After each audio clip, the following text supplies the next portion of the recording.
If you tuned into a Formula 1 race today, you could be forgiven for thinking that all the cars look relatively similar. Except maybe the Mercedes. But it wasn't always this way. Teams are always looking for ways to gain an advantage within the confines of the regulations, and way back in 1975, Tyrrell Racing thought they'd struck gold. This is the Tyrrell P34. Before the P34 became an icon of Formula 1's rich history of both remarkable and ridiculous engineering, it only existed for one reason: to win races. Today, the idea of a six-wheeled Formula 1 car feels so alien that it's almost unbelievable to think that it was allowed to compete. But compete it did, in both 1976 and 1977.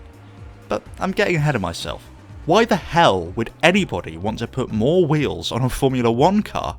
Well, as with any seemingly bizarre F1 configuration, it all has to do with regulations.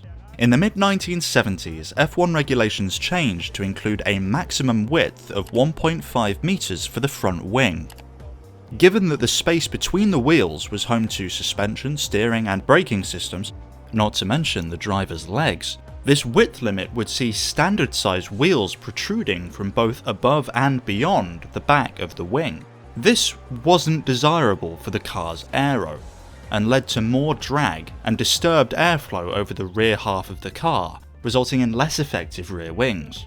This regulation change affected everybody competing in Formula 1, but Tyrrell weren't having it. They refused to accept the downsides. And in 1975, Derek Gardner, Tyrrell's chief designer, and the whole design team embarked on an engineering odyssey to find a way around it. Initially, the idea was quite simple.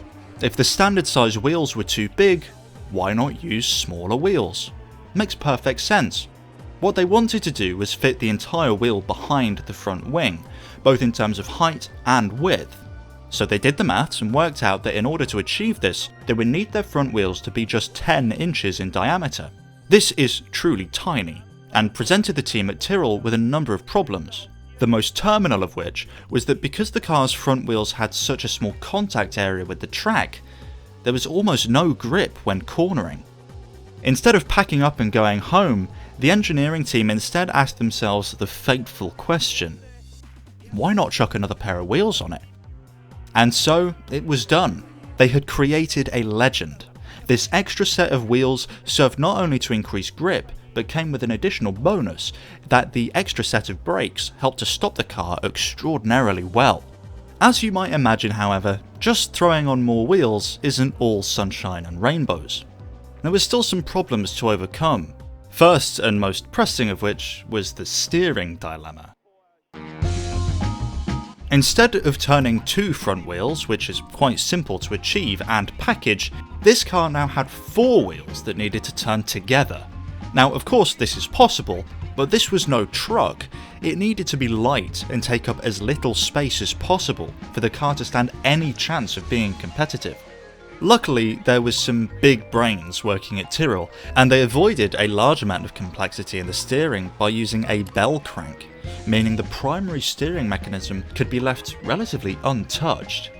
The next problem they faced was that of tyres. Namely, they had produced a wheel for which there was no tyres available.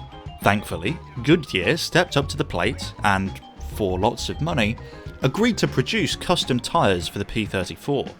Completed in 1975, this race car was like nothing that had come before.